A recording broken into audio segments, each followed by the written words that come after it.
만나보도록 하죠. 조용히 있는데. 네, 반갑습니다. 안녕하세요. 민주당의 전략기획위원장 천준호 의원님. 제 옛날 상관이셨습니다. 오마이TV 시청자 여러분께 일단 인사부터 해주시죠. 네, 안녕하세요. 더불어민주당 전략기획위원장 천준호입니다. 반갑습니다. 네. 오늘 집회 현장 네. 어떻게 평가하십니까? 어마어마해요. 정말 많은 분들이 오셨고요. 아마도 내란 종식을 위해서 신속한 파면 조치를 바라는 간절한 마음을 담아서 정부에서 많은 분들이 모여주신 것 같습니다. 오늘 불가피한 사정 때문에 못 오신 분들도 아마 오마이TV를 보면서 함께하고 계시지 않을까 이렇게 생각을 하고 있는데요. 다음 주에 반드시 윤석열 8대 빵으로 파면 조치 있을 것으로 확신합니다. 네. 아니 근데 총선에 이기고 민주당의 전략기획위원장으로 임명받으셨는데 어떻게 전략을 짜셨길래 이런 전국까지 아무도 상상할 수 없는 이런 전국까지 오셨습니까? 네. 정말 탁월한 전략이었던 것 같습니다. 글쎄요, 아마 국민들의 염원과 바람이었을 거고요. 윤석열 정부의 계속되는 실정을 보면서 도저히 못 참겠다라고 했던 국민들의 어떤 이런 분노, 이런 게 윤석열 정권을 몰아붙이지 않았나 생각이 들고, 실제로 잘 아시겠지만, 윤석열 정부 출범 이후에 3년 동안 사실 한 일이라고는 야당 대표 죽이기, 정적 죽이기 이것만 한 거 아닙니까? 그렇죠. 예, 이재명 대표를 향해서도 7번이나 소환장을 보냈고 350번이 넘는 압수수색 진행했고 6번 기소하고 5개의 재판에 지금 회부되어 있는데요. 계속해서 자기들이 정치를 잘 못하니까, 국정 운영을 잘 못하니까 야당 대표 죽이기, 정적 제거하기, 그리고 이재명 대표에 대한 악마화를 계속 했던 과정들이 있었습니다. 이제 그걸 보면서 사실은 자기 제풀에 자기가 지쳤다고 할까요?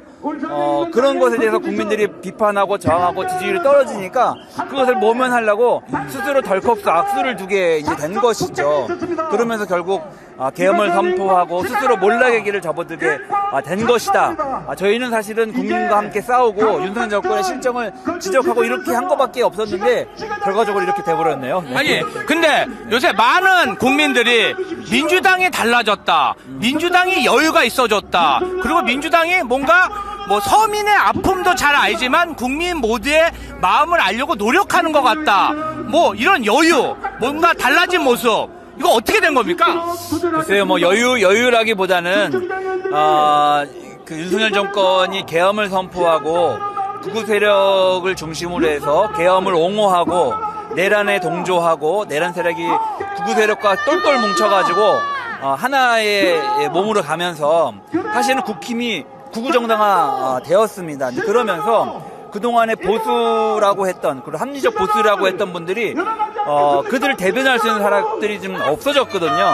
그러다 보니까 자연스럽게 민주당이 그런 합리적 보수까지를 대변해야 될 요구가 생겼습니다. 왜냐하면 그냥 놔두면 극우가 거기까지 영향을 확장하게 되거든요. 그러면서 훨씬 민주당이 좀 더 폭넓게 좀 한국 사회를 바라보고 더 많이 포괄할 수 있는 정책과 예를 들면 이런 방향을 좀 갖게 된 것으로 봅니다. 이제 그렇게 대표적으로 이야기하는 게 저게 실용 노선 이렇게 이야기하는데, 실용이라는 게 다른 게 아니라 때로는 진보의 정책으로, 때로는 보수의 정책으로 문제 해결에 필요하다면 유연하게 그 정책을 적용하는 게 바로 실용 노선인데요. 그런 걸 통해서 지금 한국 사회가 겪고 있는 여러 가지 위기, 그리고 불평등, 이런 부분들을 해소하기 위한 노력들을 지금 하고 있어서 아마 그런 평가를 해주신 게 아닌가. 우리 천준호 전략기획위원장님이 사실은 이재명 대표 비서실장을 2년 정도 역임하셨고, 사실 그 부산에서 테러 암살 시도를 당했을 때 저랑 같이 했었는데요.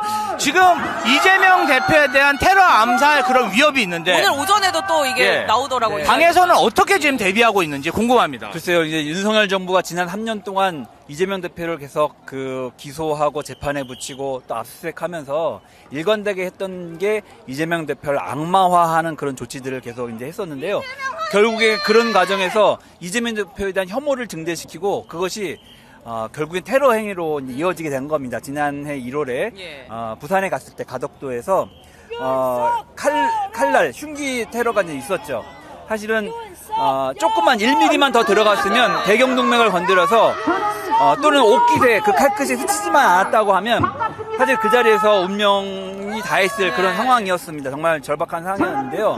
그런 일을 겪으면서 사실은 이재명 대표가 험난한 과정을 거쳤고, 그렇게 테러와 이런 것들이 거기서 사실은 종집을 찍었어야 되는데 오히려 그 뒤에 정부의 대처 때문에 예를 들면 현장을 병원에 실려가는 사이에 10분 만에 현장을 물청소해서 없애버리고 그리고 국가공권력을 총동원해서 이재명 대표가 예를 들면 부당하게 치료를 받았다는 듯이 이재명 대표가 소방 헬기를 타고 이송이 됐는데 닥터 헬기 매뉴얼을 적용해가지고 다 치료 과정에 함께했던 관련 공무원들과 의료진들을 처벌하겠다라고 하는 회의까지 했었거든요. 국가공권력이 국민권익위가 그것의 의도는 이재명 대표를 그 과정에서조차도 테러의 희생자인데 악마화하는 도구로서 그것을 이용했던 것입니다. 이렇듯 이 정부가 윤석열 정부가 정말 악랄하고 치열하게 이재명 대표에 대한 그런 혐오를 조정하고 이렇게 되어 왔었는데 최근의 상황이 자기들이 다시 어려워지니까 오로지 탈출군을 하나 이재명 대표를 테러를 통해서 이재명 대표를 제거하는 것이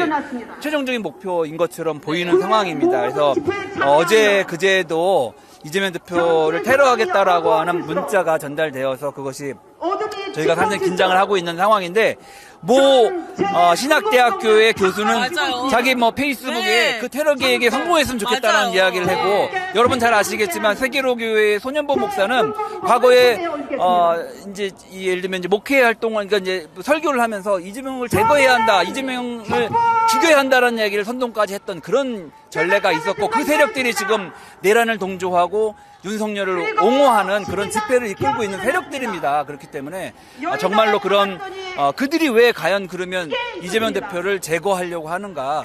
자기네 내란의 목적을 달성하기 위해서 이재명이 필요하지 않고 이재명을 제거해야만 한다고 하는 어떤 그런 생각을 가지고 있기 때문에 저희가 이 진정한 내란의 종식을 위해서라도 이재명 대표를 반드시 지키고 잘 사수해야 된다. 이런 생각을 같이 이제 하고요.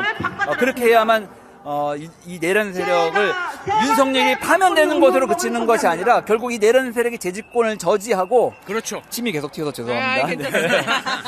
내란 세력의 재집권을 저지하고 하는 것이 정말로 중요하다 이런 말씀 다시 한번 드리고 싶습니다. 어쨌든 국민의힘은 끈질기게 뭔가 살아남으려고 이것저것 할 것 아닙니까? 그거 어떻게 대응해야 됩니까? 그러게 말입니다. 그 국민의힘 안에서도 한때 계엄에 반대한다라고 했던 사람들도 있었습니다.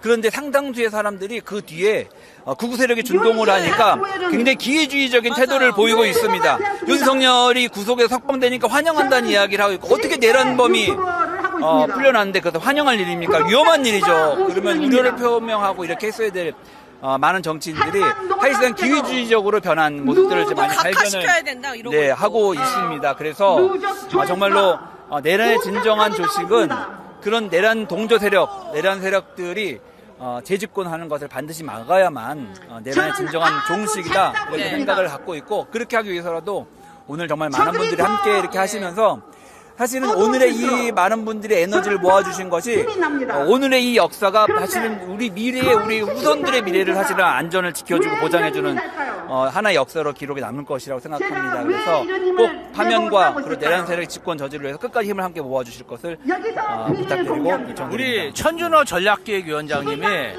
보통 정치인하고 다르게 항상 앞에 안 나서고 일은 혼자 다 하고 이렇게 보이지 않는 곳에서만 이렇게 제가 좀 많이 안타깝더라고요. 예. 그래서 조금 전에 저기 그 안국역 앞으로 이 경찰 펜스가 쳐져 있어가지고 시민들이 계속 늘어나는데 이게 좀 시민들이 안전이 확보가 안 되더라고요. 공간을 더 넓혀야 되는 상황이었어요. 그래서 제가 지켜보고 있다가 공간을 넓히기 위해서 경찰청이랑 협의를 해가지고 좀더 펜스를 공간을 여기까지 그래서 여기 맨 끝에 계신 거예요. 그러니까 항상 보면은 보이지 않는 일. 아니 그러니까 이렇게 부각이 안 되는데 혼자서 그 갖은 고생을 다 하고 해서 그리고 이재명 대표가 그 암살 시도를 당했을 때도 이 천준호 비서실장이 처음부터 그 골든타임 그 한 막고 있는 30분을 예, 지혈하지 않으셨으면 정말 큰일 날 뻔했습니다. 근데 어떠한 일이 있어도 천준호 비서실장이 지혈을 해서 이재명 대표님 사신 겁니다. 정말 보이지 않는 곳에서 정말 큰일 나고 그때 있습니다. 같이 있었습니다. 네, 하여튼